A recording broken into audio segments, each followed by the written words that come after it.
Everything in the Amazing Digital Circus is actually a simulation, and this is something that might have passed right by our eyes. I believe that Kane isn't actually who he acts out to be, because why is an AI running the whole place when it should be humans having the absolute power over computer? In this video, I will go through explaining the circus, why Kane is running the place, and why this might be the Matrix. Let's get into it. Already in the intro for episode 1, we see Kane introducing the circus members, meaning that they have made a whole introduction scene for every single day. Let's get right into the show!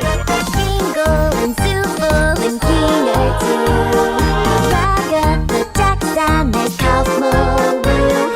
Day after day after day after day after day we fly past the moon and the sun and we don't know why. Which is very weird. Even though they are stranded in the digital circus, the only person who could have thought of executing an introduction every single day is Kane. But we will talk about that later in this video. Because other than the circus members doing the introduction every single day, we also know that Kane has built multiple adventures for the circus members. Because when Pomni arrived in the circus and got her name, Kane wanted to create an adventure for Pomni that wasn't so hard, and that is when we got the first adventure with the name of Gather the Gloinks. We should have a brand new adventure for our new member, Pomni! I said that like 5 minutes ago. You! Do you like adventure? Activity? Wonder? Danger? Horror? Pain? Suffering? Agony? Death? Disease? Death? Angel food cake? Ow! You parasite! I don't really. Since you're new around here, we're gonna make it a simple in-house adventure to warm you up to how things work around here. What? No, I don't want an in-house adventure. Don't worry, Zooble. I'll make it something unobtrusive that you can still choose to not get involved with. Today's adventure is... Gather the Gloinks! When watching this scene, you probably missed something.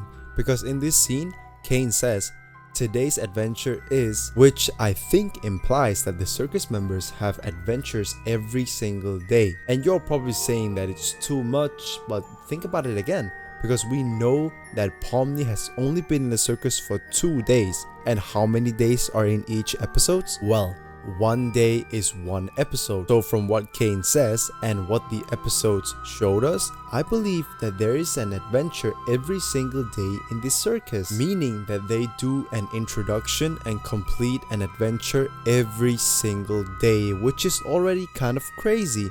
Because who would have the time for that? But Ragatha also said that the adventures are created so they don't abstract. Oh, that's just one of Kane's little adventures. They're just something fun to do to, prevent us from going insane. But what else is there for the circus members other than doing those 2 things? Well, I actually think that they have tons of free time, because we heard something about a figurine thing from Jax in episode 2. Hey, Gangle, you should ram into him. What? You should not ram them. Pomni's still on board. Do it, it'll be epic. Why are there so many knives back here? Do it, or I'll tell Ragatha about the figurine thing.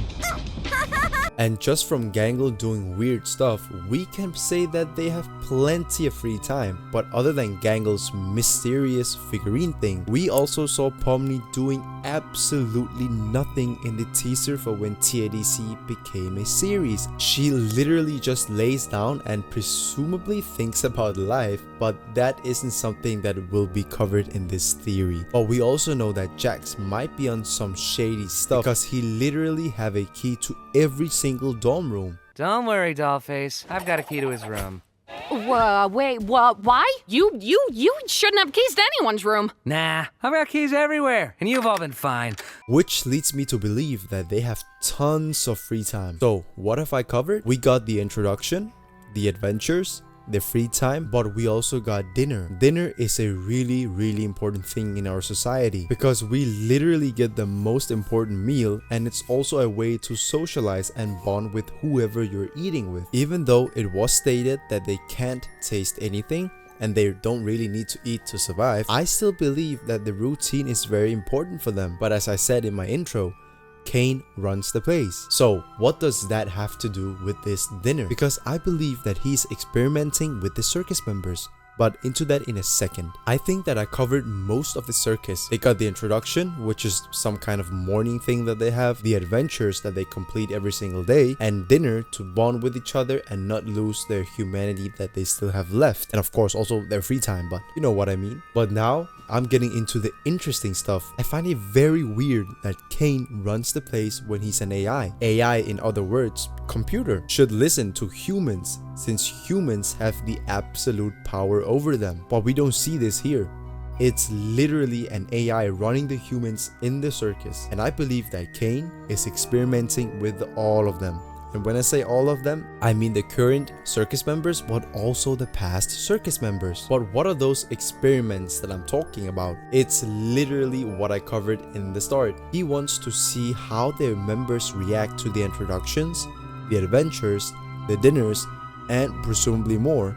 And of course also their free time, so that he can gather all the data that he needs so he can do something special that we might see at the end of TADC. Now, let me know down in the comments what you think about this. But back to the theory. This theory about Kane running the place could lead two ways. The first is that there are other humans who are using the circus as an experiment and Kane is just their puppet AI. The second way is that the world has turned dystopian, and what I mean by this is that computer has taken over the world and now this is all that is left. If you think about it, it pretty much sounds like a movie series in real life, but I believe it to be the second possibility, even though that the theory could potentially be debunked by the circus members remembering their past, but that could just be way before they got transported into the circus. In other words, their memories were tampered with. So now the whole earth is being run by computer. And this is where it leads me to the Matrix, which I indirectly spoke about. The world in the movie series Matrix is pretty much the dystopian world that we have heard about in school if mankind was to be overtaken by computer. Nearly all humans live in a simulation apart from a resistance group. In the movie series,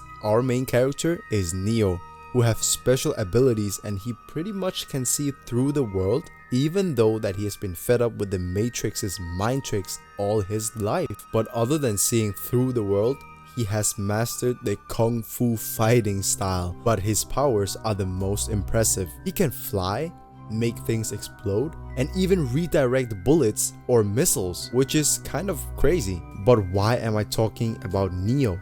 Because I believe that Pomni could potentially be Neo. Not factually Neo, but I mean saving the circus members from Kane, who I believe to be Agent Smith. But why would I believe that Pomni to be the savior of the circus members? Because Pomni is literally the main character. Being a main character can go so many ways. The show might after all just be a dark cartoon show with a dystopian setting and no positive ending. But wouldn't that make the show very linear? There will definitely be a plot twist somewhere in the future, probably at episode 5 or 6. The reason I believe there to be a plot twist in episode 5 or 6 is because it would simply make the story more interesting. But I could be very wrong. The reason that I believe Pomni could have had all of what Neo had is because she befriended Gummigoo. I'm sure you wouldn't belong any less than me. And I could use a friend. A friend? You're a strange little character.